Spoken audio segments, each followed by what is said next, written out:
Wow, Paulo, nabago nga ba lahat ang pananaw sa buhay dahil kay Kim Chiu?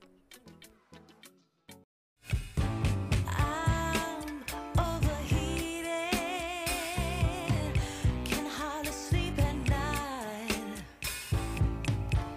doing crazy dreaming. You're the reason why, hiding by the baby.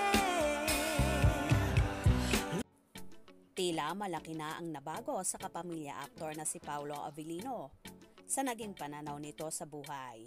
Simula nang makasama at makatrabaho ang TV host, actress at queen of the dance floor na si Kim Chiu. Mapapansin kasi kay Paulo na kung dati-rati ay napakatahimik, ngayon nga ay naging madaldal na at palaging may baon-baon na joke sa set. Kung noon sinasabing suplado at chick boy ang aktor, ngayon palabati na siya at halos lahat ay kasundo na niya. Halos lahat naman kasi nang naging leading niya ay naliling sa kanya, kaya naman sinasabi ng marami na babaero siya at walang siniseryosong babae, na ang gusto lang ay tikman ang kanyang nagiging mga leading lady. Ito nga ang ilan sa mga sinasabi ng fanay kay Paulo. Pero kakaibang Paulo na nga ang makikita ngayon.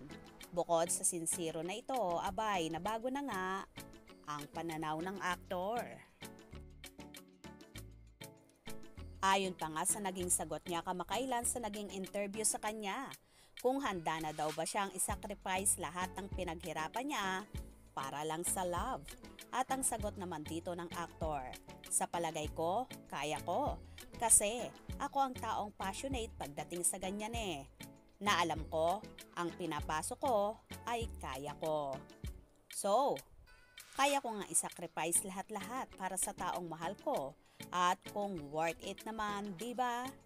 Sa mga sinasabing ito ng aktor, handa na nga bang i-give up niya lahat-lahat sakaling si Kimi na nga ang kanyang dawan? Malalaman na natin yan soon. For sure, matutuwa ang kanilang supporters lalo na't inaasam-asam nila na sa real life na mauwi ang pagmamahala ng Kim Pao at hindi sa big screen lamang.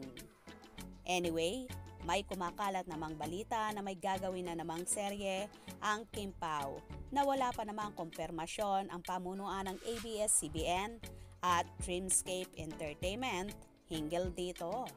Pero so excited na rin ang mga tagahanga ng dalawa.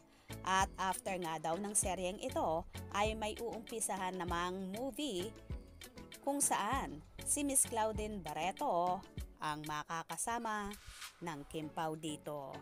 Excited na rin ba kayo? Kaya naman tumutok at huwag na huwag pahuhuli sa mga maiinit na kaganapan. Anong inyong magiging reaction sa video ito? Comment below.